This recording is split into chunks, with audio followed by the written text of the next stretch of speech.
My name is Cassidy Monroe, and I'm 28 years old. Right now, I'm standing outside my father's house in -10-degree weather, pounding on a locked door while my breath turns to ice crystals in the frozen air. Through the frosted window, I can see my father, his wife Felicity, and my two half-siblings gathered around the fireplace, laughing like nothing's wrong. I'm wearing only a thin sweater, jeans, and house slippers. My hands are already going numb as I bang harder on the wood. My father's face appears at the window for just a moment, and I watch his lips form the words, "You're not welcome here anymore." He turns away as my legs give out and I collapse against the door. Then I hear it. The low, expensive purr of a luxury car engine pulling into the driveway. A woman steps out wearing a fur coat, elegant and regal in the swirling snow. My heart stops completely. It's my grandmother Beatrice. The problem? She died 6 months ago. I saw her body at the funeral. But here she stands, walking toward me through the Christmas Eve darkness. And when she speaks, it's definitely her voice. "Cassidy, darling, we need to talk about your inheritance. Before we dive into this wild story, I'd love to know where you're watching from. Drop your city or country in the comments below. And if you want to hear how a dead grandmother saved me from freezing to death and destroyed my evil family, go ahead and smash that like button and hit subscribe so you don't miss what happens next. Trust me, this gets absolutely crazy. Now, let me take you back to where this nightmare really started. 3 months before that frozen Christmas Eve, back in September, my life looked perfect from the outside. I was living in my father Warren Monroe's house in an upscale Connecticut suburb, working as a junior accountant at a mid-sized firm downtown, and saving every penny I could to eventually move out and get my own apartment. The house was beautiful, a colonial-style home with white columns and manicured lawns, the kind of place that screamed success and happy families. But like most things that look perfect on the surface, the reality underneath was rotting. My father had remarried 5 years earlier to a woman named Felicity, who was 35 years old, barely 7 years older than me. Felicity had been a personal trainer when they met, one of those blonde, perpetually tanned women who built an entire personality around fitness and green smoothies. She had about 50,000 Instagram followers and spent most of her day staging photos of her supposedly effortless life. My father and Felicity had twins together, a boy named Hayden and a girl named Sutton, who were 4 years old and honestly the only innocent people in that entire house. My own mother had died when I was 12 in a car accident, one of those sudden tragedies that rips your world apart without warning. My father mourned for about 2 years, or at least he seemed to, and then he met Felicity at his gym. Their wedding happened fast, within 6 months of dating, and it was lavish in that try-hard way where everything costs a fortune but somehow still feels cheap. I tried at first to bond with Felicity, I really did. I thought maybe we could be friends, or at least have some kind of sisterly relationship, but from day one, Felicity was cold and calculating, looking at me like I was a piece of furniture she wanted to replace but couldn't quite justify throwing out yet. The first warning sign came about a year into their marriage when Felicity accidentally gave away my mother's jewelry box to Goodwill. It had been sitting in what used to be my bedroom but had become the guest room after I moved to college. The box contained costume jewelry mostly, nothing expensive, but it had been my mother's and that made it priceless to me. When I asked Felicity about it, she just shrugged and said it looked like old junk cluttering up the space and she was decluttering for her wellness journey or whatever nonsense she was spouting that week. I went to my father, expecting him to understand, to be angry on my behalf, but he just sighed and said it was an honest mistake, and I shouldn't be so dramatic about material possessions. That's when I first realized that Warren Monroe, my father, the man who was supposed to protect me, had already chosen his new wife over his own daughter. The second major incident happened about a year later when Felicity decided to redecorate the entire house. Every single trace of my mother disappeared.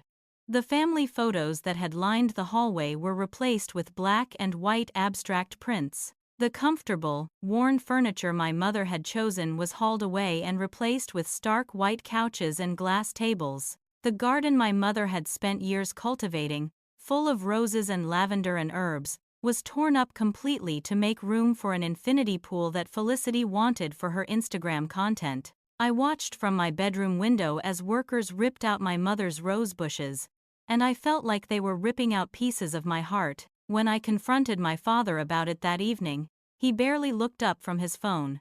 He just said that Felicity was his wife now and she deserved to make the house feel like her own home. I pointed out that it was my home too, that I had memories here, that Mom's garden mattered. He finally looked at me then, and his eyes were distant and cold. He said that I was 25 years old and it was time I thought about getting my own place anyway.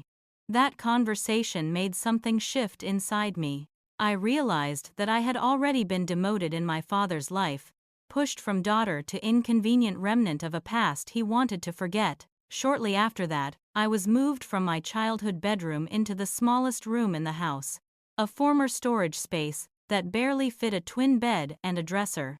My old room, the one with the window seat where my mother used to read to me, became Felicity's meditation and content creation studio, filled with ring lights and yoga mats and vision boards. I kept my head down after that, stayed as quiet and invisible as possible. I worked long hours at my accounting job, often staying late at the office just to avoid going home. When I did come back to the house, I would slip in through the side door, grab something to eat, and retreat to my tiny room. I became a ghost in my own home, and everyone seemed perfectly happy with that arrangement. The only person in my life who saw what was happening and actually cared was my grandmother Beatrice. She was my mother's mother, a self-made billionaire who had built a luxury hotel empire from absolutely nothing. Beatrice started as a hotel maid when she was 18, worked her way up to management, saved every dollar, and eventually bought her first small property when she was 30. By the time she was 60, she owned a chain of high-end hotels across the East Coast. She was tough, shrewd, brilliant, and she didn't suffer fools for even a second. Beatrice had never approved of my father. She told my mother straight to her face before the wedding that Warren Monroe loved money more than he could ever love people. My mother, young and in love and believing the best in everyone, had married him anyway. After my mother died, Beatrice and Warren barely spoke. They were coldly polite at holidays and family events, but there was no warmth there, only obligation and mutual dislike. But Beatrice absolutely adored me. We had lunch dates every single week at her penthouse in the city, just the two of us. She would cook these elaborate meals and we would talk for hours about everything from business to books to life. She taught me about investing, about reading people, about standing up for yourself in a world that would rather see you stay quiet. When Beatrice died suddenly in June from a heart attack, I felt like the last person who truly loved me had been ripped away. The funeral was massive, packed with business moguls and politicians and celebrities, all of them talking about her legacy and her brilliance. I stood next to my father during the service, and I noticed something strange. He kept checking his phone, and when he thought no one was looking, he had this calculating expression on his face. After the funeral, he started asking me questions about Beatrice's estate, about whether I knew what was in her will, about whether she had ever mentioned her plans for her fortune. I told him honestly that I had no idea. Beatrice's lawyer, an older man named Mr. Pemberton, had simply said that the will would be read in due time and we should all be patient. My father didn't like that answer. I could see the frustration on his face, the greed barely hidden behind his fake mourning. October arrived, 1 month after those uncomfortable conversations about Beatrice's will, and that's when everything started to crack open. I came home from work early one afternoon because I was feeling sick, some kind of stomach bug that had been going around the office. I pulled into the driveway around 2 in the afternoon instead of my usual 6 or 7. The house was quiet when I walked in, which was unusual because Felicity was always playing music or filming content or talking loudly on the phone. I kicked off my shoes and headed toward the stairs, thinking I would just lie down for a while. when I heard voices coming from my father's home office. The door was slightly open, just a crack, and I recognized both my father's voice and Felicity's. Something in their tone made me pause. They sounded intense, focused, conspiratorial. I know I should have announced myself, should have just walked in or called out a greeting, but some instinct made me stay quiet and listen. Felicity spoke first, her voice sharp and businesslike. Nothing like the sweet southern accent she used around other people. She said, "We need to get rid of her before the will reading. Once that lawyer reads out the terms, it'll be too late to do anything about it." My father responded, and his voice was tired, frustrated. He said, "We can't just kick Cassidy out, not right now. It'll look suspicious. Especially if Beatrice left her anything significant. People will ask questions." Felicity made an impatient sound. "Then we make her life hell until she leaves on her own. It can't be that hard. She's already miserable here anyway." There was a pause, and then my father said something that made my blood turn to ice. "What if Beatrice left her everything? What if we end up with nothing?" Felicity's response was quick and confident. "That's exactly why we need to move fast. Once Cassidy is gone, once she's out of this house and we can say she abandoned the family, we contest the will.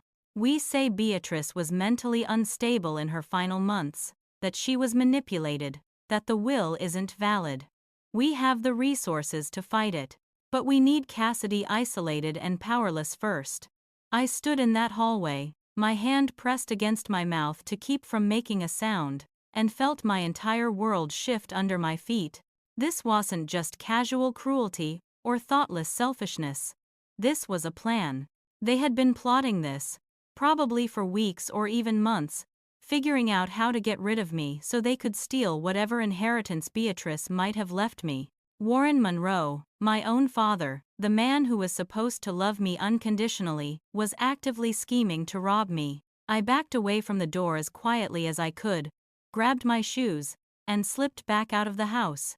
I sat in my car in the driveway for almost 2 hours, just processing what I had heard, staring at nothing while my brain tried to catch up with this new reality. Eventually I decided that I needed to stay quiet, to act normal, to gather evidence if I could. I couldn't confront them, not yet. I needed to be smart about this. So I went back inside that evening, acting like I had just arrived home from work, and pretended that nothing had changed. But everything had changed. Once you know that people are actively working against you, you can't unsee it. Every interaction became suspicious. Every conversation felt like a trap, and Felicity's attacks, which had been relatively subtle before, became more frequent and more vicious. About a week after I overheard that conversation, I was working from home one afternoon when Felicity came into the kitchen where I had my laptop set up at the table. She was carrying a glass of red wine, which was strange because it was barely 3 in the afternoon, and she was wobbling a little in her high heels. She walked past me, stumbled, and the entire glass of wine spilled directly onto my laptop keyboard. Red wine flooded over the keys and trackpad, seeping into the hardware. I jumped up, trying to flip the laptop over and shake out the liquid. But it was too late. The screen flickered and went black. That laptop had all my work files on it. Client spreadsheets that I needed for a presentation on Monday. Hours and hours of work. Felicity put her hand over her mouth in fake horror and said how sorry she was. How clumsy she was being today. My father walked in right at that moment and asked what happened. Felicity explained in her sweetest voice that she had an accident, and my father just shrugged and said that accidents happen. I spent the entire weekend recovering those files from cloud backups and recreating the work I had lost. I almost got written up at my job for nearly missing a deadline, and my father never once offered to replace the laptop or even apologized on his wife's behalf. The next attack came at a dinner party that Felicity threw about 2 weeks later. She invited several of my father's colleagues and their wives, setting up this elaborate meal with catered food and expensive wine. I wasn't planning to attend because I hadn't been invited, but Felicity insisted that I join them, saying it would look strange if I wasn't there. So I came downstairs in a simple dress, trying to be pleasant and polite. When Felicity introduced me to the guests, she did it with this particular tone that made my skin crawl. She said, "This is Cassidy, Warren's daughter from his first marriage. She's still living at home at almost 30 years old, can you imagine?" There was this ripple of uncomfortable laughter around the table. One of the wives, a woman with too much Botox and a pearl necklace, leaned over and whispered loudly to her friend, "Oh, one of those failure to launch cases. How difficult for Warren and Felicity." I felt my face burn with humiliation. I excused myself and locked myself in the bathroom, crying silently for 20 minutes while the dinner party continued without me. When I finally emerged, I heard Felicity talking to another guest in the hallway. She was saying, "We're trying so hard to help her become independent, but she's just so dependent on Warren. It's hard, you know, having an adult child who won't grow up and move on." The lies were spreading like poison through my father's social circle. Within a week, I noticed that one of his colleagues who worked in the same office building as me started treating me differently. He would give me these pitying looks and speak to me very slowly, like I was fragile or incompetent. I realized that Felicity was systematically destroying my reputation, isolating me, making sure that if I tried to ask anyone for help or support, they would already believe I was the problem. The third major attack came in early November when I came home from work to find a towing truck in the driveway, hooking up my car. I ran outside, asking what was happening, and the driver told me that the car had been reported as abandoned, and they were clearing it from the property. I had to pay $300 to get my own car back from the impound lot. When I confronted Felicity about it, she put on her innocent face and said she thought the car was broken down because I never seemed to drive it, and she was just trying to clear the driveway to make space for the twins to play. I shouted that it was my car, and I drove it every single day to work. My father walked in during my outburst, and his face went completely cold. He said, "Don't you dare raise your voice at my wife." It was the first time he had openly, explicitly chosen Felicity over me. Put it right out there in the open where we all had to see it. That night, I sat in my tiny room and faced the truth. I was completely alone in that house. I had no allies, no protection, no one who would take my side. I started making plans to leave, looking at apartment listings online, calculating deposits and first month's rent, but I didn't have enough money saved yet. I needed at least 2 more months of work to have the cushion I needed to move out safely and not end up one emergency away from financial disaster. I decided I would endure until January. I would keep my head down, survive the holidays, and then I would disappear from their lives forever. I had no idea that they had their own timeline, and it was much more aggressive than mine. Mid-November arrived with the first real cold snap of the season, and with it came the phone call I had been waiting for and dreading in equal measure. Beatrice's lawyer, Mr. Theodore Pemberton, called me directly on my cell phone one afternoon while I was at work. His voice was formal and professional as always, and he told me that the will reading had finally been scheduled for December 20th. He said something that stuck with me, though. He told me to come alone and specifically said not to bring Warren. I agreed, but I felt a deep unease settling in my stomach. Why would he tell me not to bring my own father? What was in that will that required such secrecy? I didn't share any of this information with my father or Felicity. I just told them that the lawyer had called and the will would be read soon, nothing more. Their reaction was immediate and telling. They exchanged one of those looks, the kind that communicates an entire conversation in a single glance. Over the next few weeks, their behavior escalated in ways that became almost frantic. They knew the will reading was coming and they were running out of time for whatever plan they had been hatching. Felicity started spreading rumors to the neighbors, and I only found out because our neighbor Helen stopped me on the street one Saturday morning when I was getting the mail. Helen was a kind older woman, a retired teacher who had always been friendly to me. She pulled me aside with this concerned expression and said, "Dear, if you need help, You know there are programs available. I was confused and asked her what she meant. Helen hesitated and then said, Felicity told me about your struggles. The stealing from Warren's wallet, the substance abuse issues. If you need help, I can give you some phone numbers for counselors. My jaw literally dropped. I stood there on the sidewalk, trying to process what I was hearing. Felicity had told our neighbor that I was a thief and a drug addict. I tried to defend myself, to tell Helen that none of it was true, but she just patted my hand in that condescending way and said, Denial is part of the disease, sweetie. Then she walked away, leaving me standing there shaking with rage and helplessness. I went to another neighbor, Patricia, hoping she would listen, but Patricia wouldn't even open her door fully. She spoke to me through a crack with the chain still attached and said, I'm sorry, dear, but Felicity warned us that you might come around telling stories. I think it's best if you focus on getting well. The door closed in my face. I realized then that Felicity had gone to every single house on our street, spinning this elaborate lie about me being troubled and unstable and dangerous. The entire neighborhood now thought I was an unreliable addict, and anything I said would be filtered through that lens. If I tried to tell anyone what was really happening, they would just see it as more proof that I was mentally unwell. It was a perfect trap, a complete character assassination that left me with no credibility and no allies. Back at the house, things were disappearing. My personal belongings started vanishing one by one. First, it was a photo album of my mother, one I had kept hidden in my closet. Then, my mother's wedding ring, the one piece of jewelry I had managed to save, the one thing Felicity hadn't found during her purge. It was a simple gold band, nothing fancy, but it was all I had left of my mother's physical presence in this world. When I realized it was gone, I tore my room apart looking for it.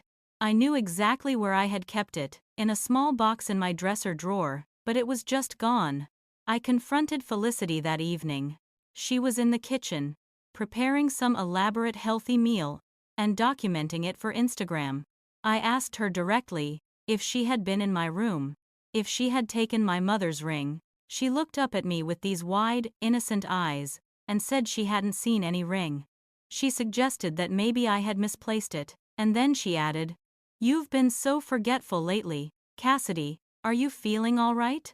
Maybe you should see a doctor. Right then, my father walked into the kitchen and asked what was going on. I turned to him and said, She took Mom's ring. The wedding band. It was all I had left. Felicity's eyes filled with tears. Actual tears. And her voice shook as she said, Warren, she's accusing me again. I'm getting scared. I don't know why she hates me so much. My father looked at me like I was a stranger, like I was something unpleasant he had found on the bottom of his shoe. He said, Cassidy, enough. You're being paranoid. If you can't keep track of your belongings, that's your own problem. He put his arm around Felicity, and she looked at me over his shoulder with this tiny, triumphant smirk that only I could see. My heart broke into pieces right there in that kitchen. The night before the will reading, December 19th, I barely slept. I lay in my narrow bed, staring at the ceiling, listening to the sounds of the house settling around me. Around 2 in the morning, I heard footsteps in the hallway, soft and deliberate. I got up quietly and opened my door just a crack. What I saw made my blood run cold. Felicity was in my room. I had left my door unlocked because the lock had broken weeks ago and I hadn't had a chance to fix it. She was going through my desk drawer, looking at my documents, my bank statements, my personal papers. I flipped on the light and said, What are you doing? She jumped, startled, but recovered within seconds. Her face arranged itself into that innocent expression she was so good at, and she said, I was looking for the twins' art project. They said they left it in here. I stepped further into the room and said, My door was locked. Felicity held up a key, dangling it from her fingers. This is Warren's house. There are no locked doors from him. Or from me. She walked past me, deliberately brushing my shoulder hard enough to make me stumble. And as she passed, she leaned in close and whispered, Tomorrow, after that will reading, you're gone. one way or another. I spent the rest of that night with a chair wedged under my door handle, sitting up in bed, unable to sleep. The will reading was scheduled for 10 in the morning at Mr. Pemberton's office downtown. I dressed carefully that morning in my best blazer and slacks, wanting to look competent and stable and professional. I needed to appear like someone who could handle an inheritance, not the unstable addict Felicity had painted me as. My father and Felicity also dressed up, both of them in black like they were attending a funeral, their faces arranged in appropriately somber expressions. We all drove separately to the lawyer's office, and the tension in that waiting room was thick enough to cut. When Mr. Pemberton finally called us in, I could feel my heart pounding so hard I thought everyone in the room must be able to hear it. The reading began with all the formal legal language. Beatrice's will was extensive because her estate was vast. She owned properties across 5 states, had investment portfolios, bonds, stocks, cash accounts. Mr. Pemberton read through the list and I felt dizzy trying to comprehend the numbers. The total estate was valued at approximately $1.8 billion. I heard my father inhale sharply next to me. I don't think he had realized quite how wealthy Beatrice had become. Mr. Pemberton continued reading. Various charities received generous donations, totaling about $50 million. Beatrice's household staff and employees received bonuses, another $5 million distributed among them. Then he said, "To my beloved granddaughter, Cassidy Monroe," and I held my breath. "I leave my entire remaining estate, all properties, all investments, all liquid assets, valued at approximately $1.7 billion. The room went completely silent. I could see my father and Felicity's faces drain of all color. But then Mr. Pemberton continued, "To be held in trust until Cassidy turns 30 years of age. In the meantime, Warren Monroe is appointed as temporary trustee with authority to manage the estate and provide Cassidy with reasonable living expenses. At age 30, full control will transfer to Cassidy." My heart sank even as I heard Felicity's sharp intake of breath that sounded almost like suppressed laughter. My father sat up straighter, and I could see the gears turning in his head. He was now in control of a billion-dollar fortune for the next 2 years. He would decide what counted as reasonable living expenses. He had all the power, and I had none. I realized in that moment just how much danger I was actually in. Mr. Pemberton pulled out an envelope and handed it to me. He said that Beatrice had included a personal letter for me, to be read privately. My father immediately spoke up, saying that anything concerning the estate should be shared with the trustee. Mr. Pemberton gave him a cool look and said, "The letter is personal in nature, not legal. Miss Monroe is entitled to her privacy." I clutched the envelope like a lifeline. The meeting ended shortly after that. In the parking lot, I watched my father and Felicity huddle together, whispering urgently, their heads close together. They didn't wait for me, didn't acknowledge me. They just got into Warren's Mercedes and sped away. I sat in my car and opened the letter with shaking hands.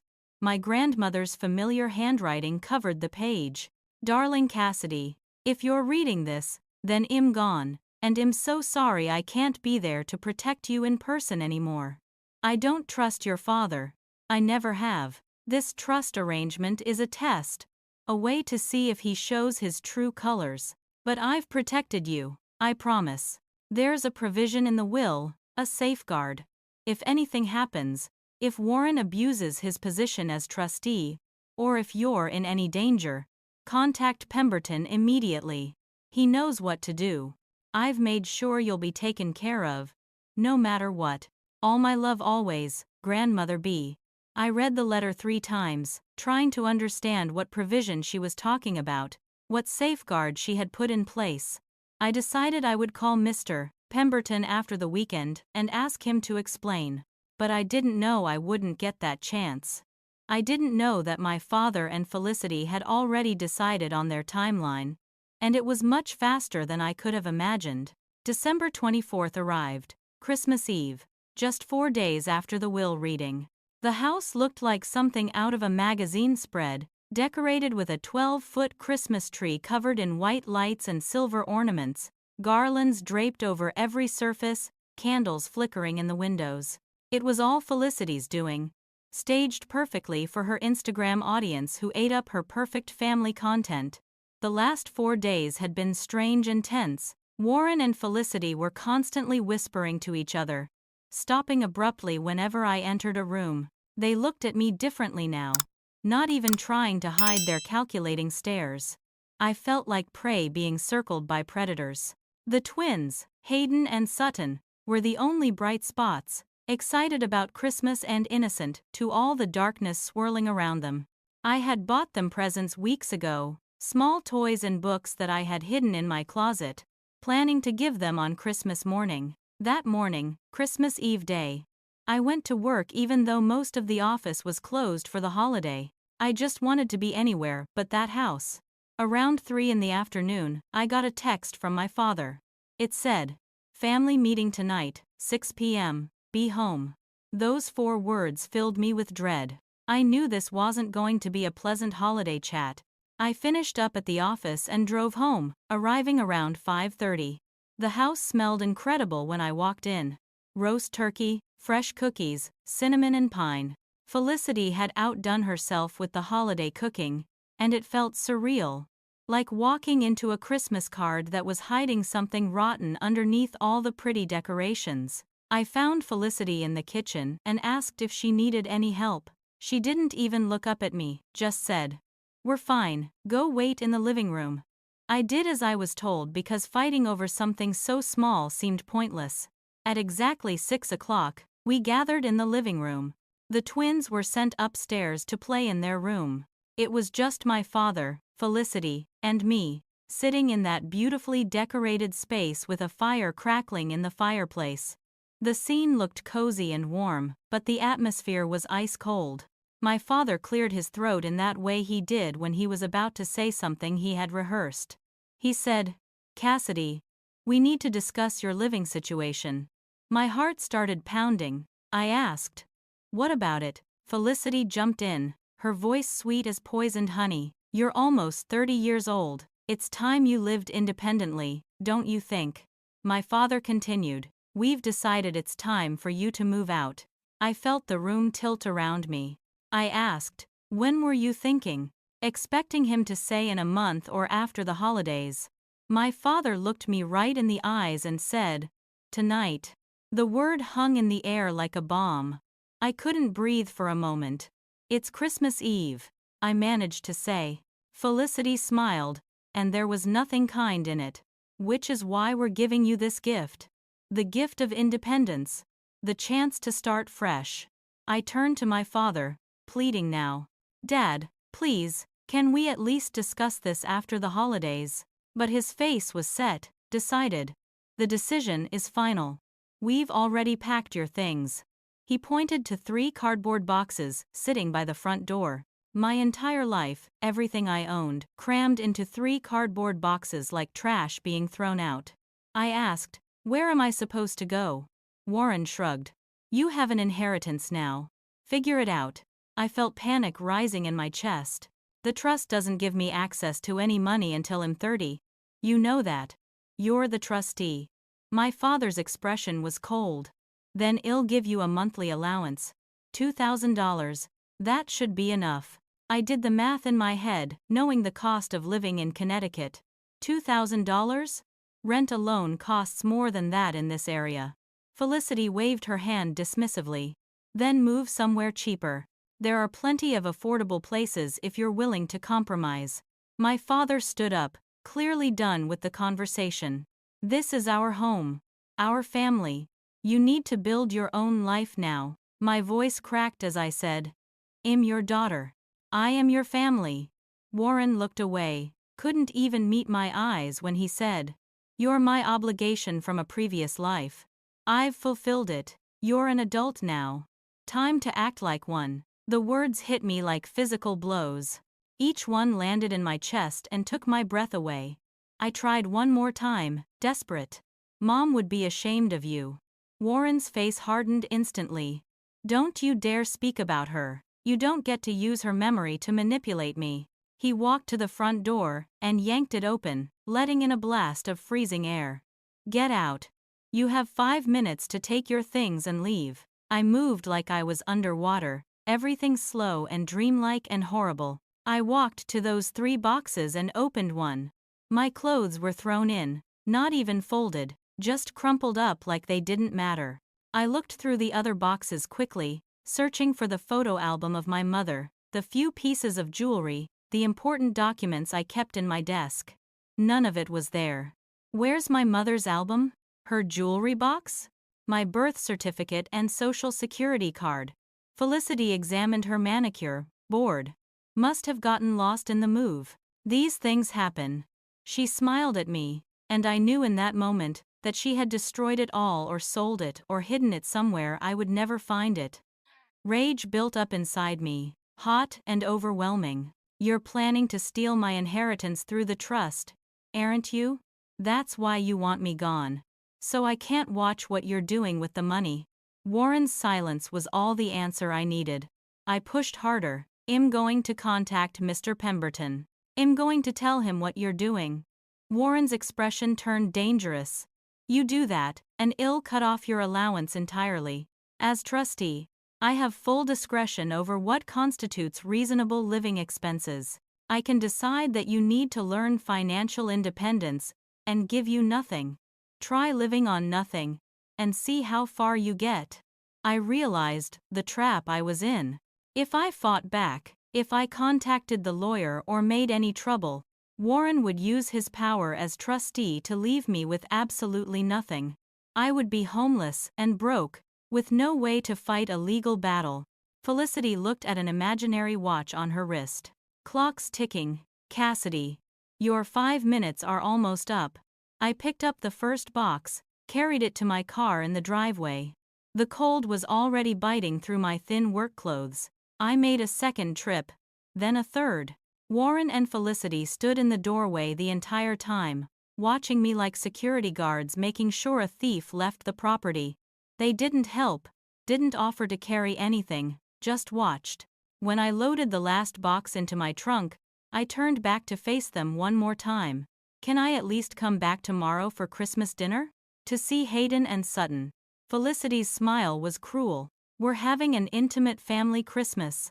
Just the 4 of us, Warren added. You're not part of this family anymore. Cassidy. Then he closed the door. I heard the lock click. Then the deadbolt slide into place. Then the chain rattle as he secured it. I stood on that porch, the porch of the house I grew up in, and felt the cold seeping into my bones. It was 7 o'clock at night, and the temperature was dropping fast. The weather report that morning had said it would hit -10 degrees Fahrenheit tonight. I realized I had left my phone inside. I knocked on the door, not hard, just a normal knock. Dad, my phone. I left my phone inside. The door opened just a crack. Warren's hand appeared and he threw my phone at my feet. It clattered on the concrete porch. The door slammed shut again. I picked up my phone and saw that the battery was at 3%. It must have been dying all day and I hadn't noticed. I ran to my car, thinking I would just drive somewhere, anywhere, find a coffee shop or a hotel or something. I turned the key in the ignition. Nothing happened. I tried again. The engine made a weak clicking sound and then nothing. The battery was dead. I hadn't driven the car in 4 days because I had been working from home, and the cold weather had killed the battery. I tried again and again, pumping the gas, turning the key, but the car was completely dead. I screamed in frustration and pounded my hands on the steering wheel. I got out and ran back to the door, pounding on it hard now. Dad, my car won't start, the battery's dead, please, I need help. There was no answer. I pounded harder, shouting, it's -10 degrees out here, I'll freeze, please. I saw the curtain in the front window move slightly. Felicity's face appeared, looking out at me. Our eyes met. She smiled, a cold, satisfied smile. Then she turned and walked away, letting the curtain fall back into place. I tried the other neighbors. I ran to Helen's house and knocked on her door. No answer. The lights were off. She had probably gone to her daughter's house for Christmas. I tried Patricia's house. Same thing. Every house on the street was either dark or had curtains closed. Families inside celebrating the holiday. No one paying attention to the girl freezing on her father's doorstep. My hands were going numb. My thin work blazer was completely inadequate for this temperature. Tears streamed down my face and froze on my cheeks, actually froze, forming ice crystals. I had never been so cold in my entire life. I thought, this is how I die. On Christmas Eve, frozen to death on my father's porch while he and his wife celebrate inside.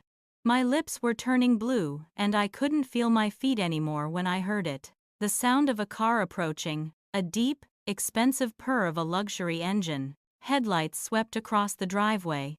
A black Bentley pulled up right behind my dead car. I squinted through my tears, trying to see who it was. The driver's door opened and a woman stepped out.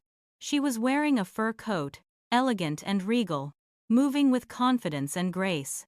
She walked toward me and the street light illuminated her face. My heart stopped beating. It was Grandmother Beatrice. The same face, the same silver hair, the same straight posture and commanding presence. But Beatrice had died 6 months ago. I had seen her body at the funeral. This was impossible.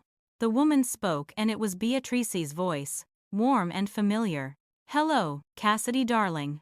My knees buckled and I nearly fell. She reached out and steadied me. "We need to talk about your inheritance." I stood there on that frozen porch, unable to move, unable to process what I was seeing.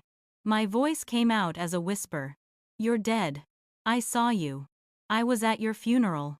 There was a body." The woman who looked exactly like my grandmother laughed, and it was that warm, rich laugh that I remembered from 1,000 Sunday lunches. Reports of my death were greatly exaggerated, darling. I shook my head, confused and freezing and wondering if maybe I was already dead, if this was some kind of dying hallucination. "What? I don't understand." Beatrice stepped closer and put her hands on my shoulders. "Get in the car before you get frostbite. I'll explain everything inside where it's warm." I hesitated, looking back at the locked door of my father's house, at the dark windows where my family was probably laughing and celebrating. Then I looked at this impossible woman in front of me, offering warmth and answers. I decided that anything was better than freezing to death, even if it meant getting into a car with a ghost. The inside of the Bentley was warm and luxurious, with heated leather seats and soft music playing. Beatrice sat beside me in the back seat. There was a driver, an older man with a professional demeanor who didn't say a word, just put the car in gear and pulled away from Warren's house. I stared at Beatrice, searching her face for any sign that this wasn't real. She looked exactly as I remembered, maybe even healthier than the last time I had seen her. "How?" was all I could manage to say. Beatrice settled back into the leather seat and said calmly, "I faked my death, Cassidy." I felt like my brain was short-circuiting. "Why would you do that?" She looked at me with those sharp, intelligent eyes that never missed anything. To see who would show their true colors, and boy, did they ever. She started explaining, and I listened with growing shock. She had been planning this for almost 2 years. She knew that Warren was bad news, had always known it, but she wanted proof. She wanted to see exactly how far he would go, how greedy he really was. I was sick, yes. The heart condition was real, but it wasn't terminal. The doctors gave me 10 good years left with proper treatment and medication. I decided to use that time wisely. Beatrice had worked with Mr. Pemberton to create an elaborate fake death. The body at the funeral was a medical donor body. Someone who had donated their body to science and whose family had agreed to this unusual use. The body was prepared by a professional, made up carefully, and only shown for a brief viewing. No one looked too closely, Beatrice said. People don't want to stare at a corpse. They glanced, they cried, they moved on. She had watched her own funeral from a distance, standing far back in the cemetery, wearing sunglasses and a headscarf. She saw Warren's fake tears. She saw him networking with business contacts even at the graveside. shaking hands and exchanging business cards. The will reading, the one we just had, was part of the test. Putting Warren in control of the trust was deliberate, a trap to see what he would do with that power. And Beatrice had hired private investigators to watch everything. They had been documenting Warren and Felicity's actions for months. I have evidence of everything, Cassidy. Warren's already stolen $2 million from the trust, transferred it to an offshore account he thinks no one knows about. Has forged documents claiming it was estate management fees. Felicity's been using trust funds to buy designer clothes and jewelry, billing expensive renovations to the estate. It's all documented. My hands were shaking, and not just from the cold anymore. Beatrice reached over and held them. But the worst part, the part that makes me absolutely furious, is their treatment of you. My investigators documented all of it. The emotional abuse, the character assassination in the neighborhood, and tonight was attempted murder. I stared at her. What? Beatrice's face was hard as stone. They locked you out in lethal temperatures knowing you could freeze to death. They disabled your car. They ignored your pleas for help. That's not just cruelty, Cassidy, that's criminal negligence leading to potential death. In legal terms, that's attempted murder. I felt tears starting again. Why didn't you come sooner? Why did you let it get this bad? Beatrice's expression softened and she looked away, something like guilt crossing her face. I needed enough evidence. Court-proof evidence that would send Warren to prison and protect you permanently. I had to wait until they crossed a clear legal line. And they did. Tonight. But I promise you, you were never in real danger. My driver was parked on this street all evening. If you had collapsed, if you had passed out from the cold, we would have intervened immediately. You were being watched every single second. I pulled my hands away from hers. You used me as bait. Beatrice didn't deny it. Yes, I did. And am sorrier than I can say. But Cassidy, if I had intervened too soon, if I had stopped them before they committed serious crimes, they would have gotten away with it. Maybe some fraud charges, maybe nothing at all with good lawyers. This way they're going to prison for a very long time. And you'll be safe. You'll have your inheritance with no strings attached. No way for them to ever control you again. I didn't know how to feel. I was angry and grateful and relieved, and betrayed all at the same time. Where have you been for 6 months? Beatrice looked out the window at the passing city lights. Switzerland. A private clinic where I got treatment for my heart. Experimental procedures. Very cutting edge. I'm feeling better than I have in years. And now I'm ready to come back, to reclaim my life, and to make things right. The car pulled up to a luxury hotel, one of the flagship properties in Beatrice's chain. The building was beautiful, all lit up for Christmas with an enormous tree visible through the glass front doors. I had been here dozens of times for our Sunday lunches, back when Beatrice was supposedly alive. We took a private elevator to the penthouse suite, at the very top. When the doors opened, I stepped into a space that was exactly as I remembered it. Warm and elegant, and full of memories. Beatrice's staff was there. People who had worked for her for decades. And when they saw me, they all came over with genuine smiles and warm hugs. They had all been in on the secret, all of them working to protect Beatrice and document Warren's crimes. A guest room had been prepared for me, decorated in soft blues and grays, with a comfortable bed and fresh flowers on the nightstand. The 3 boxes from my car were already there, brought up by the driver while we talked in the car.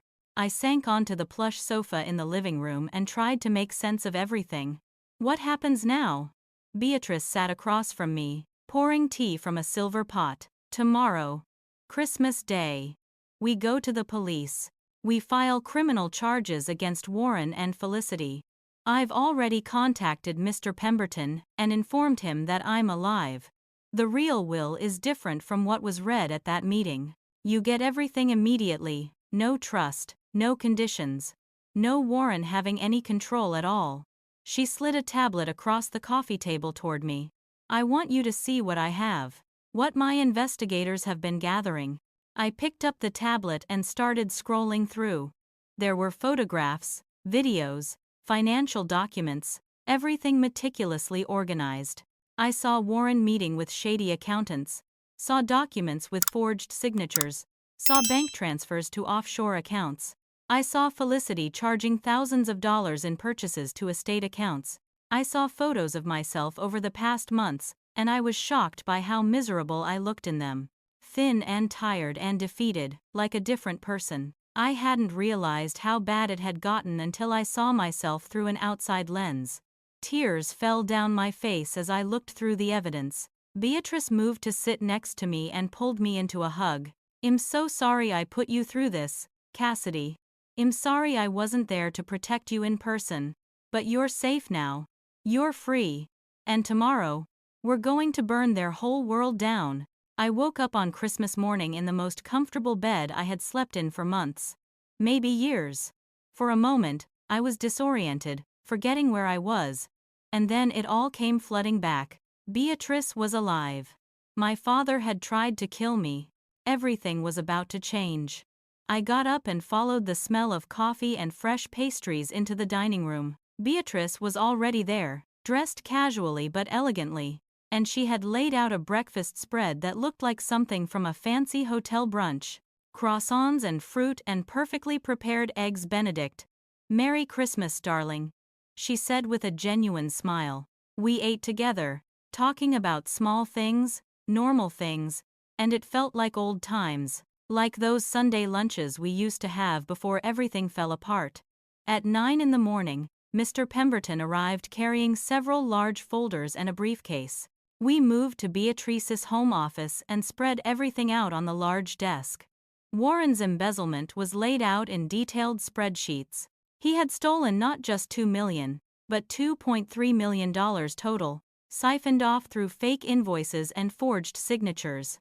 Felicity's spending was documented on credit card statements: $70,000 in designer goods, $30,000 in house renovations, all of it charged directly to the estate accounts. Then there were the witness statements from neighbors, co-workers, and others documenting all the lies Felicity had spread about me. Finally, there was video evidence from last night. The investigator had been parked across the street with a camera. The video showed everything. Me being forced out of the house, carrying boxes in the freezing cold, pounding on the door and begging to be let in. And there, clear as day, was footage of the window. You could see Warren and Felicity inside, watching me, and they were laughing. Actually laughing. Felicity raised a glass of wine in a toast and they clinked glasses. They were celebrating my suffering, celebrating what they thought would be my death. I watched that video and felt something break inside me. Any remaining love I had for my father shattered completely. "Mr. Pemberton looked at me with kind eyes and said, "This is more than enough for criminal charges. We can pursue both criminal prosecution and civil suits to recover all the stolen funds plus damages." Beatrice's voice was cold and hard. "I want them prosecuted to the fullest extent of the law. No deals, no plea bargains, no mercy." Mr. Pemberton nodded. "Understood. I'll make sure of it." At 10 in the morning, we drove to the police station. Detective Maureen Fletcher was assigned to our case. She was a senior detective in the Financial Crimes Unit, a woman in her 50s with sharp eyes and no-nonsense attitude. She reviewed all the evidence we brought, her expression growing darker with each page she read and each video she watched. "This is one of the clearest cases of fraud and criminal endangerment I've seen in years," she said. "Well, bring them in today." Beatrice raised an eyebrow. "It's Christmas Day." Detective Fletcher smiled grimly. "Crime doesn't take holidays, ma'am. Neither do we." She made some phone calls and dispatched officers to Warren's address. Meanwhile, I had to give my official statement. I sat in an interview room and recounted everything. Months of emotional torture. The theft of my mother's belongings. The character assassination. And finally, last night's eviction, in lethal cold. Detective Fletcher was patient and gentle, taking detailed notes. "You're very brave," she told me. "What you've survived, what you've endured. Most people would have broken. The statement took over 2 hours. When we finally finished, it was noon. The officers were arriving at Warren's house right at that moment. We watched through a video call from the precinct. Warren answered the door wearing a ridiculous Christmas sweater with a reindeer on it. Behind him, I could see the twins playing with new toys under the tree. The officers identified themselves and said, "Warren Monroe, you're under arrest." Warren's face went through shock, confusion, and then anger in quick succession. What? For what? This is ridiculous. The officers listed the charges methodically: fraud, embezzlement, theft, attempted criminal negligence, leading to endangerment. They read him his Miranda rights while he sputtered protests. "This is insane. It's Christmas. You can't do this."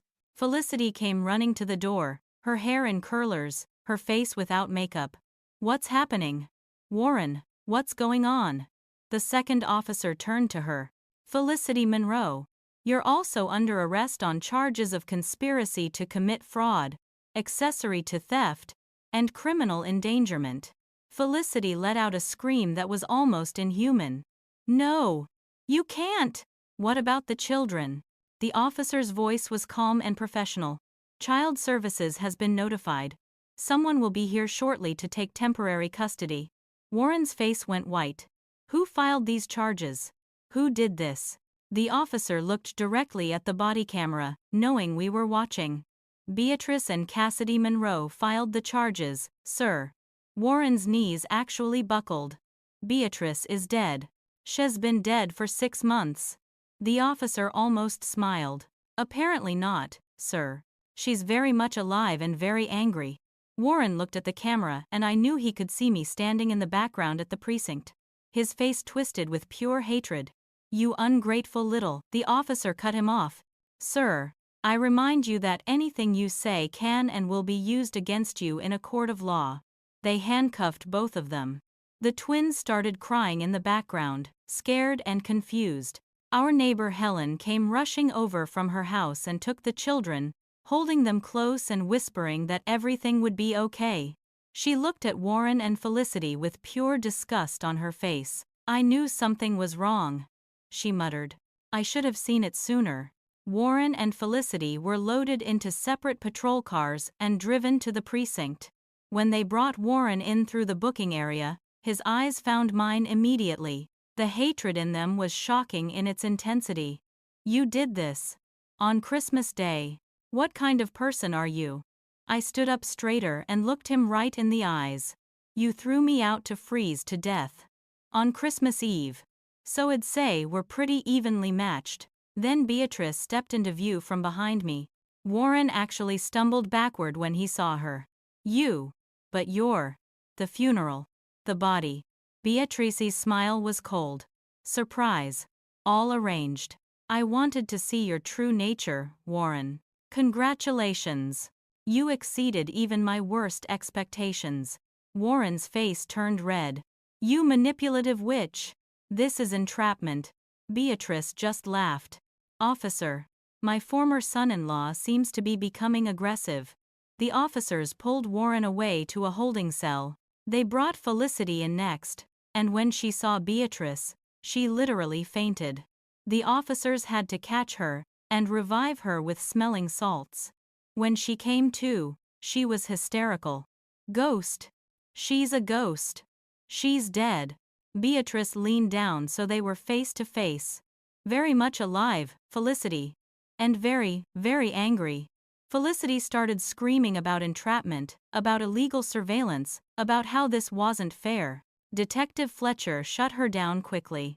"This is justice, Mrs. Monroe. Something you should have considered before you committed multiple felonies." They were both booked, fingerprinted, and photographed, held without bail due to flight risk and access to significant resources. I watched the whole process and felt this strange mix of satisfaction and deep sadness. These people had been my family, now they were criminals in orange jumpsuits. Beatrice noticed my expression and put a hand on my shoulder. "Having regrets?" I shook my head. "No. It's just, those kids. Hayden and Sutton. It's Christmas and their parents just got arrested. Beatrice squeezed my shoulder. The children will be fine. Child Services will place them temporarily with Felicity's sister who lives about an hour away. She's a good woman, much better than Felicity. The kids will be taken care of. I nodded, feeling a little better. What about their presents? Their toys and clothes? Beatrice smiled.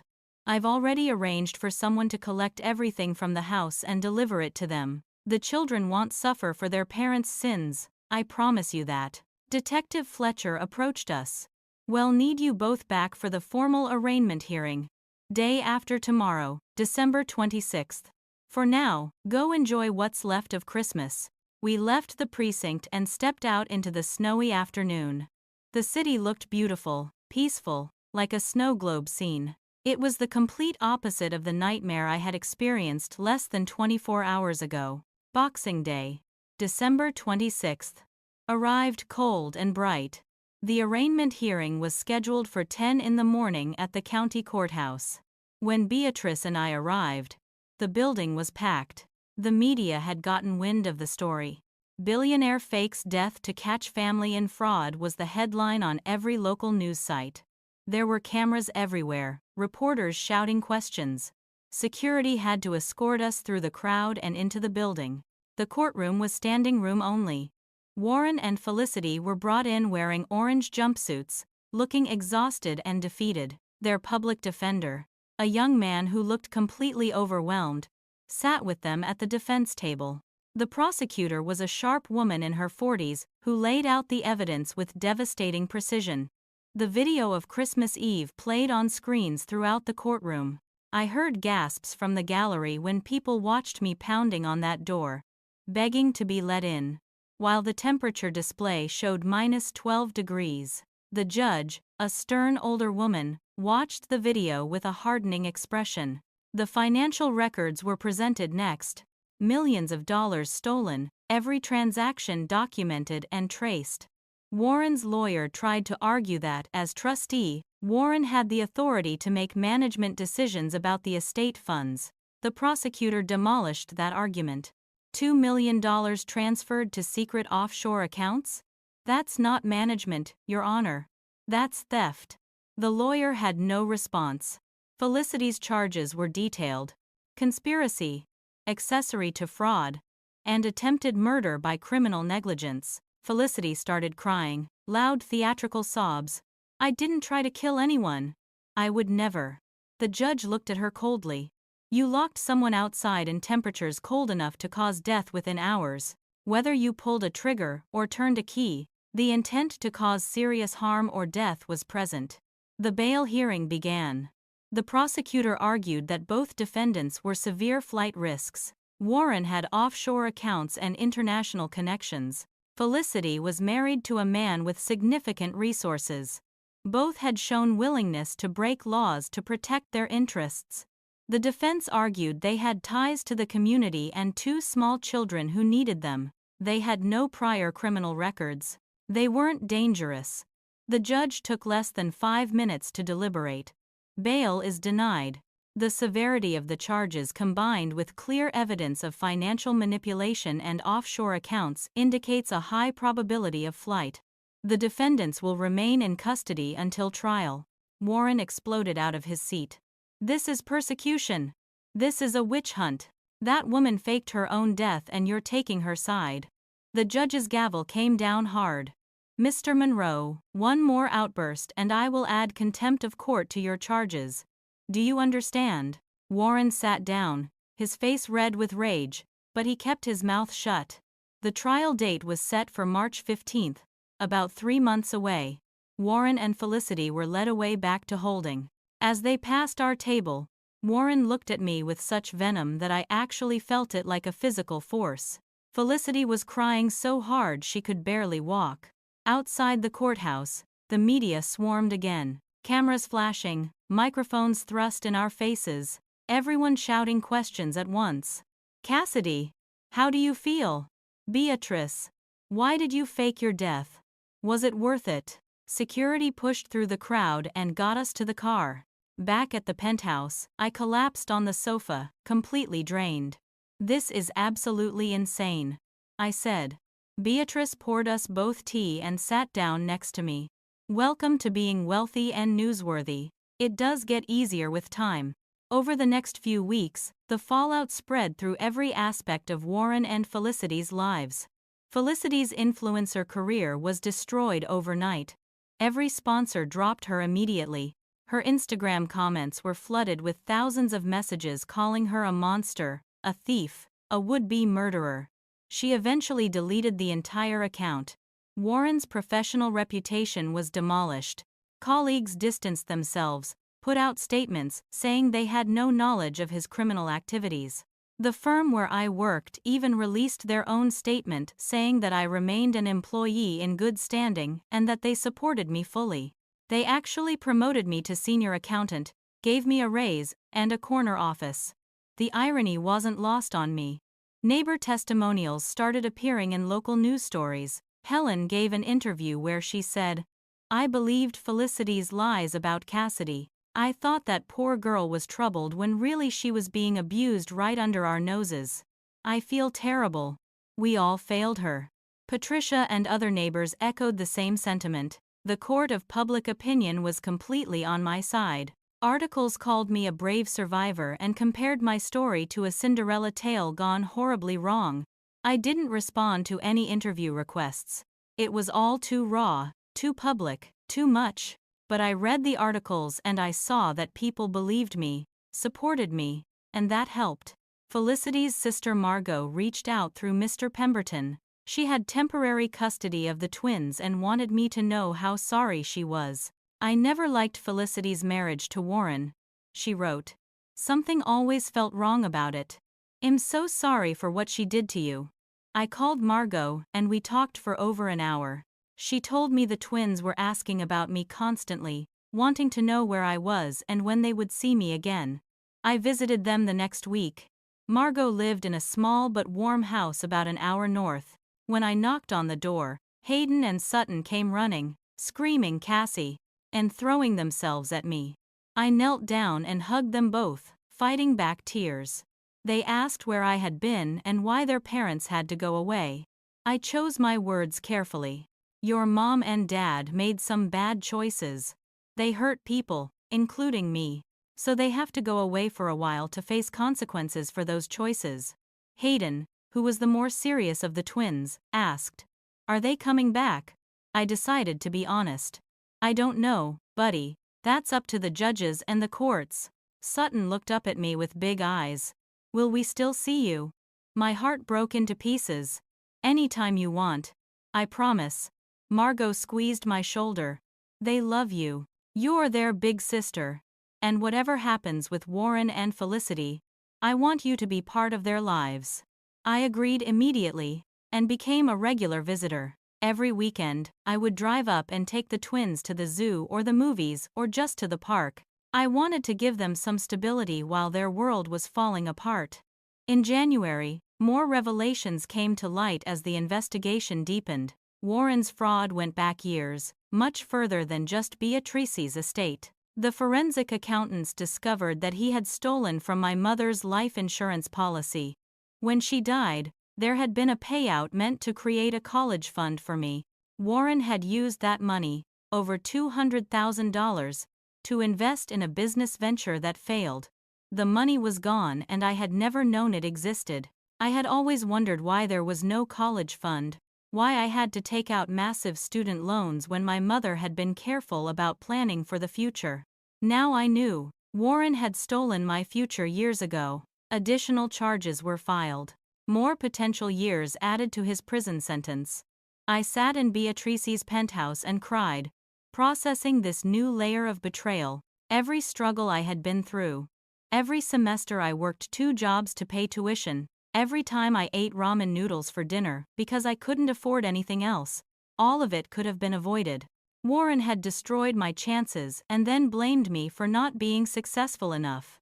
February brought trial preparation. I worked with the prosecutors, going over my testimony again and again, reliving the trauma in preparation for court. It was exhausting and painful, but necessary. Beatrice prepared her own testimony about the fraud against her estate. The dramatic reveal of her fake death would be a key moment in the trial. Mr. Pemberton would testify as an expert witness on trust law and fiduciary duty, explaining exactly how Warren had violated every rule and regulation. In mid-February, Warren's lawyer approached the prosecution with a plea deal. They brought it to Beatrice and me for our input. Warren would plead guilty to all charges in exchange for a 20-year sentence, instead of potentially 30 or more, if he went to trial and lost. He would admit full wrongdoing and agree to complete restitution of all funds. In exchange, Felicity would get reduced charges and a 5-year sentence instead of 15. It was my decision to make. Beatrice told me she would support whatever I chose. I thought about the twins. I thought about them growing up, wondering about their mother. 5 years instead of 15 meant they might actually have some relationship with her, might remember her as something other than a criminal who abandoned them. I agreed to the deal, but only under strict conditions. There would be a full financial forensic audit, with every penny accounted for and returned. Both Warren and Felicity would have to issue public apologies admitting exactly what they did. The deal was accepted and signed. The sentencing hearing was scheduled for March 1st, earlier than the original trial date, because of the plea agreement. The courtroom was packed again, but this time the energy was different. There would be no trial, no dramatic testimony, just a formal acceptance of guilt and the pronouncement of sentence. Warren and Felicity were brought in looking thinner and grayer than I remembered. Weeks in jail had aged them years. The judge read through the terms of the plea agreement in a steady, formal voice. Then she asked, "Warren Monroe, how do you plead to the charges against you?" Warren stood, his voice flat and defeated. "I plead guilty to all charges, Your Honor." Felicity stood next. "I plead guilty as charged." Her voice was broken, tears streaming down her face. The judge looked at me. "Before I pronounce sentence, the victim has the right to address the court. Miss Monroe, would you like to speak?" I stood up, my legs shaking. I walked to the front of the courtroom and turned to face Warren and Felicity directly. I had prepared a statement, written it out and practiced it, but when I opened my mouth, different words came out. Words straight from my heart. "I called you Dad for 28 years. I loved you. I trusted you completely. You were supposed to protect me, to support me, to be my safe place in the world. Instead, you stole from me. You abused me emotionally and psychologically. You tried to erase me, and finally, on Christmas Eve, you tried to kill me." Warren wouldn't meet my eyes. He stared at the floor like a coward. "I wanted your approval so badly. I made myself small and quiet and convenient, trying to be the daughter you wanted, but none of it mattered, did it? Because you only loved me when I was useful. The moment I became an obstacle to money, I was disposable." I turned to Felicity. "And you? You never even pretended to care about me. From day one, you saw me as competition, as a threat, as something to be eliminated. You spent years trying to erase me from my own home, from my own life. You stole my mother's things. You destroyed my reputation. You poisoned every relationship I had." Felicity sobbed loudly, but I ignored it and kept going. "But here's what you both need to understand. I'm still here. I survived you. I survived your cruelty and your greed and your complete lack of humanity. And while you spend the next years rotting in prison, I'm going to live the life you tried to steal from me. I'm going to be happy. I'm going to be successful. I'm going to thrive. And you'll be forgotten. Just a cautionary tale about what happens when you let greed destroy your soul." I walked back to my seat. The courtroom was completely silent. Beatrice reached over and squeezed my hand. The judge spoke. "Thank you, Miss Monroe. Warren Monroe, you are hereby sentenced to 20 years in federal prison with no eligibility for parole for 15 years. You are ordered to pay full restitution of $3.2 million to the estate of Beatrice Monroe, as well as all associated legal fees. Do you understand?" Warren nodded, his shoulders slumped in defeat. The gavel came down with a sharp crack. "Felicity Monroe, You are hereby sentenced to 5 years in federal prison with no eligibility for parole for 3 years. You share joint responsibility for financial restitution." Felicity let out a wail. "My babies! I need to see my babies." The judge's voice was ice. "You should have considered your children before you committed felonies, Mrs. Monroe." The gavel came down again. Officers led them both away. Warren never looked back, just shuffled out in his orange jumpsuit. Felicity was screaming and crying, fighting against the officers who had to practically drag her from the courtroom. And then it was over. Outside, the media was waiting again. But this time I stopped and faced them. I'd like to make a brief statement. The cameras focused on me and I spoke clearly and calmly. Today, justice was served. But this isn't a happy ending. It's just an ending. I lost my family. 2 innocent children lost their parents. Crime doesn't just hurt the direct victims. It destroys everyone it touches, ripples out, and damages people who never asked to be part of it. I hope this case reminds people that cruelty has consequences and that family is something you create through love and loyalty, not something you're simply born into. I stepped back and Beatrice and I walked to the car through the flashing cameras. Over the next few weeks, my life reorganized itself completely. Beatrice officially resurrected in the legal sense. Her death certificate was voided. Her accounts and properties restored to her name. Then she did something that shocked me. She made a new will, leaving everything to me immediately, with no conditions, no trust, no waiting period. "You've proven yourself beyond any doubt," she said when she showed me the documents. "This is yours. You've earned it." I tried to protest, but she cut me off. "Cassidy, I'm not dying anytime soon. The treatment worked beautifully. I probably have 20 good years left, but when I do eventually go, I want to know everything is already settled. You'll be ready." I accepted with tears in my eyes. I began learning the business, working alongside Beatrice at the Hotel Empire headquarters. It turned out I had a natural talent for it. My finance background helped me understand the numbers, the investments, the property valuations. Within a few months, I was taking on real responsibilities, managing renovations on underperforming properties, analyzing potential new locations for expansion. Beatrice watched me with obvious pride. "Your mother would be so proud of you," she told me one day. I teared up. I wish she could see this. I wish she knew I made it through. Beatrice hugged me. "She knows, darling. Wherever she is, whatever comes after, she knows and she's proud." In April, I moved into my own penthouse apartment, in the same building as Beatrice but on a different floor. Independence, but with family close by. I furnished it beautifully, with comfortable furniture and soft colors, creating a space that felt like mine, that had no bad memories attached. I went to estate sales and auctions, looking for unique pieces. At one auction, I found my mother's jewelry. Felicity had sold it before her arrest, and it had ended up in an estate liquidation.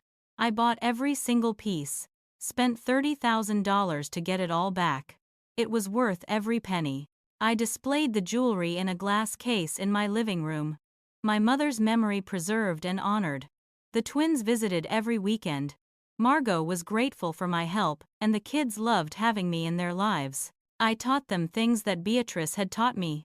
About being kind, about being strong, about standing up for yourself and for others. I was determined to break the cycle of cruelty that Warren represented. In May, I received a letter in the mail. The return address was the federal prison where Warren was being held. I debated for a long time whether to open it. Finally, curiosity won out. His handwriting was shaky, less confident than I remembered. "Dear Cassidy, I know you have no reason to read this or to believe anything I say, but I need to try. I'm sorry. I was wrong about everything. I was jealous of you. Jealous of how much your mother loved you. How much Beatrice loved you. I felt like I was always second place in my own family. When your mother died, I thought I could start fresh, build a new family where I was the center. But I just destroyed everything instead. I was weak and greedy and I hurt the person I should have protected most. Your mother would be ashamed of me, disgusted by what I became. I know you'll never forgive me, and I don't deserve forgiveness. But please, tell Hayden and Sutton that their father loves them. Tell them I was a fool who lost everything that mattered because I chased money that meant nothing. I hope you find happiness, Cassidy. You deserve it more than I ever did. Warren. I read the letter 3 times. Then I folded it carefully and put it in a drawer. I didn't respond. Maybe someday I would show it to the twins when they were old enough to understand complicated feelings about flawed people. But forgiveness? That wasn't coming anytime soon. Maybe never. And I was okay with that. Some things don't get forgiven, they just get survived. 2 years passed. It was December 24th again, Christmas Eve, and I was 30 years old. My penthouse was decorated for the holidays. But this time it was my decoration, my choices, my celebration. I had invited people over for Christmas Eve dinner, real people who cared about me, who had proven their loyalty and love. Beatrice arrived first, looking healthy and vibrant at 73. Margot came with the twins, who were now 6 years old and thriving. Hayden was in first grade and loved reading. Sutton was artistic, always drawing and painting. They were happy, well-adjusted kids despite everything they had been through. Mr. Pemberton and his wife came, having become genuine friends over the past 2 years. Detective Fletcher came, bringing wine and stories from her latest cases. A few colleagues from the hotel company, people I had grown to trust and respect. It wasn't a huge crowd, but it was genuine. These were people who had chosen to be in my life, and who I had chosen in return. Dinner was wonderful. Turkey and all the traditional sides, some of which I had cooked myself and some of which I had catered because I still wasn't the best cook and I could afford to pay professionals. It didn't matter. What mattered was the laughter around the table, the genuine warmth, the feeling of being surrounded by people who actually cared. During dessert, Sutton tugged on my sleeve. "Cassie, tell us the story again." Hayden chimed in. "Yeah. The one about Grandma B coming back and saving you." They knew a simplified, child-friendly version of what had happened. How some mean people had tried to hurt me. How their great-grandma Bea had come back and saved me. How good had won over evil in the end. I told the story again, emphasizing the lessons about kindness and truth and standing up for what's right. The twins listened with wide eyes, even though they had heard it many times before. After dinner, we exchanged presents. I had gotten the twins art supplies and books, encouraging their interests. I got Beatrice a rare first edition book she had been wanting for years. I got Margot spa vouchers because raising 2 6-year-olds while working full-time meant she desperately needed relaxation. Everyone was laughing and happy. The apartment filled with genuine joy. After the guests left, it was just Beatrice and me sitting by the fireplace with glasses of wine. "Hard to believe it's been 2 years," I said, staring into the flames. Beatrice nodded. "You've come so incredibly far. You're running half the business now, making decisions that affect thousands of employees and millions of dollars. Your mother would burst with pride if she could see you." I felt tears prick my eyes. "Everything good in my life comes from you. You saved me, taught me, gave me opportunities." Beatrice reached over and took my hand. "No, darling. It comes from you. Your strength, your resilience, your refusal to be broken. I just gave you a chance. You did all the hard work." We sat in comfortable silence for a while, watching the fire crackle. Then I asked something that had been on my mind. "Do you think I should respond to Warren's letters? Hes written every few months. Always apologizing. Always saying hes in therapy, and trying to be better." Beatrice looked at me thoughtfully. "Do you want to respond?" I thought about it carefully. "I believe he's sorry. I think prison has genuinely changed him, made him face what he did. But sorry doesn't undo the damage. It doesn't erase years of cruelty and neglect. It doesn't bring back my mother's jewelry or my childhood or the father I deserved to have." Beatrice squeezed my hand. "Forgiveness is for you, not for him. When and if you're ready, you'll know." There's no timeline for healing from betrayal. I nodded. I'm happy now. That's what matters. I'm building a life I'm proud of. Helping raise those kids to be good people. Continuing Mom's legacy in my own way. Beatrice smiled. Your mother would be so incredibly proud of who you've become. You fought through literal hell and came out stronger on the other side. I smiled back. I had help. My guardian angel who faked her own death to save me.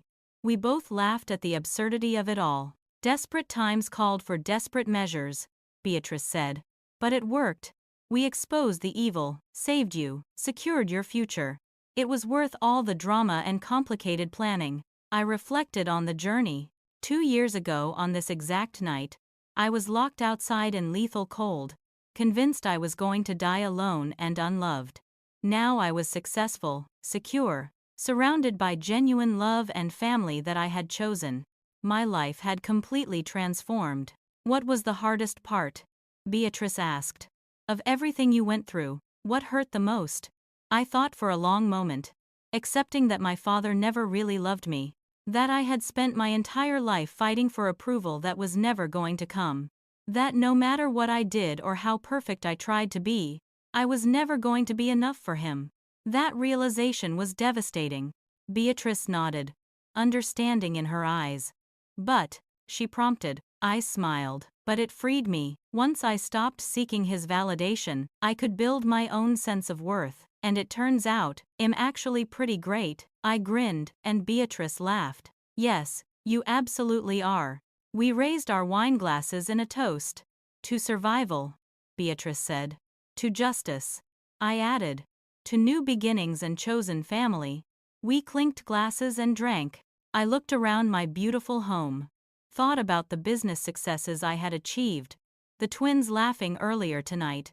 The circle of genuine friends and family I had built. Warren had tried to take everything from me. Instead, he lost everything while I gained more than I ever imagined possible. Not just money, though that was nice, but purpose, peace, genuine love, and the freedom to be myself without fear. You know what's funny? I said.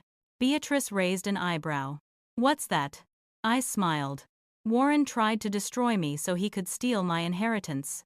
He ended up losing absolutely everything, while I gained more than just money. I found purpose and peace and real family. Karma's definitely real. Beatrice clinked her glass against mine again. And you deserved every good thing that came to you. The clock struck midnight. Christmas Day had officially arrived. Merry Christmas, Grandma B. I said, hugging her tightly. Merry Christmas, my darling girl, she replied. The fire crackled warmly. Snow fell softly outside the windows, and everything was perfect. 2 years ago, this night had been my worst nightmare. Tonight, it was a dream come true. I had journeyed from darkness into light, from abuse to freedom, from near death to a full, vibrant life. As I sat there, I thought about everything I had learned.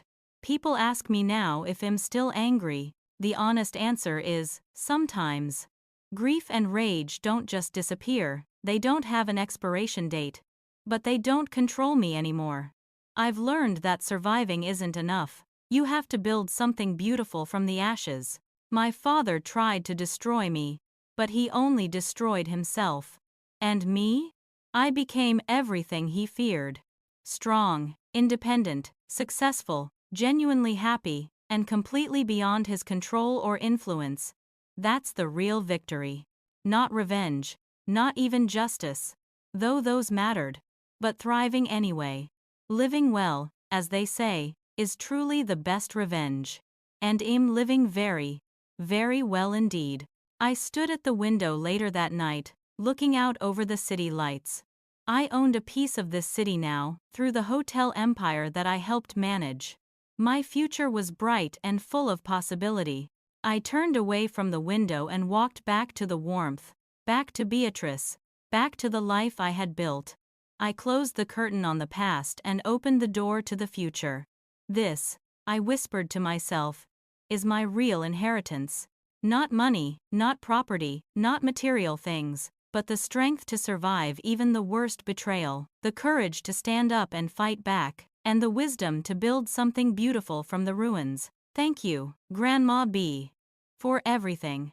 I settled onto the couch, warm and safe and loved, and smiled. Life was good. Finally, genuinely, completely good.